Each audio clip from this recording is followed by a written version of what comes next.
जालना महानगरपालिकेची मतमोजणी सुरू आहे आणि पहिला जो 5 प्रभागाचा कौल आला त्यामध्ये माजी केंद्रीय मंत्री रावसाहेब दानवे यांचे बंधू आणि भावजय जे ते विजयी झालेले आहेत। त्याचबरोबर भाजपचे उमेदवार मोठ्या संख्येने विजयी झाले। आपल्यासोबत स्वतः भास्कर दानवे आहेत। साहेब, खरं तर पहिल्या 5 प्रभागाचा कौल आलेला आहे, त्यामध्ये तुम्ही विजयी झाले, तुमचे घरचे विजयी झाले, त्याचबरोबर भाजपचे म्हणजे जास्तीत जास्त उमेदवार विजयी होताना पाहायला मिळतात।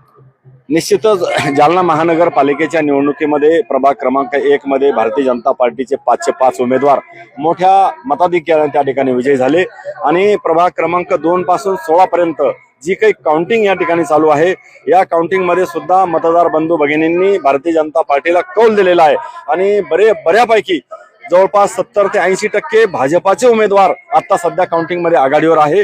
निश्चितच भाजपाचा महापौर या ठिकाणी होईल असा आम्हाला ठाम विश्वास त्या ठिकाणी आहे। आता काल साम टीव्हीने जेव्हा एक्झिट पोल दाखवला तेव्हा देखील जालन्यामध्ये भाजपच मोठा पक्ष राहील असा प्रकारचा अंदाज आम्ही व्यक्त केलेला होता। त्या दिशेने वाटचाल दिसते। निश्चितच साम टीव्हीचा जो काही अंदाज होता तो 100% त्या ठिकाणी खरा ठरणार आहे, कारण भारतीय जनता पार्टीचा विकासाचा व्हिजन घेऊन आम्ही जनतेपर्यंत गेलो आणि म्हणून मतदार बंधू भगिनींना मोठ्या प्रमाणामध्ये आम्हाला कौल देण्याचा प्रयत्न त्या ठिकाणी केला। मतदार बंधू भगिनींनी भारतीय जनता पार्टीला मोठ्या प्रमाणात आशीर्वाद या ठिकाणी दिला आणि भाजपाचा महापौर झाला पाहिजे असं सर्वसामान्य जनतेला त्या ठिकाणी वाटत होतं आणि म्हणून हा मोठा कौल भाजपाला त्या ठिकाणी मिळत असताना दिसतो। आबा, आज विजयावरती एक माझा जुना प्रश्न आहे। अनेक दिवसापासून तुम्ही शहरामध्ये काम करतायत, खरं तर भाजप पहिल्यांदा शहरामध्ये मोठा पक्ष म्हणून उभा राहतोय। तुम्ही जे मागच्या काळामध्ये काम केलं त्याचं फलित म्हणायचं? निश्चितच भारतीय जनता पार्टी या जिल्ह्यामध्ये नंबर 1चा पक्ष आहे।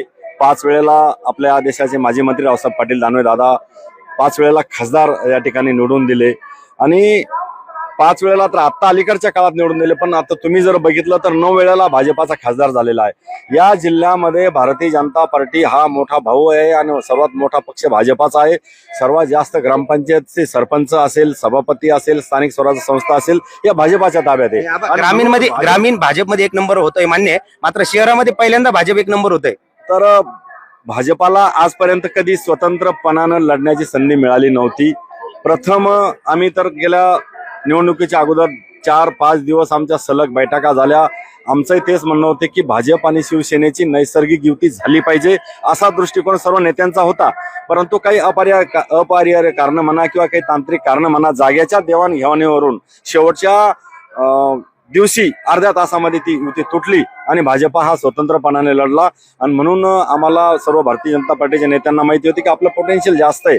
भारतीय जनता पार्टीचे मतदार जालना शहरामध्ये महानगरपालिका क्षेत्रामध्ये मोठ्या प्रमाणात असल्या कारणानं विकासाचा मुद्दा लक्षात घेऊन त्यांनी आम्हाला कौल दिलेला आहे। नक्कीच हे होते भाजपचे उमेदवार भास्कर दानवे। खरं तर काल साम टीव्हीने जेव्हा अंदाज वर्तवला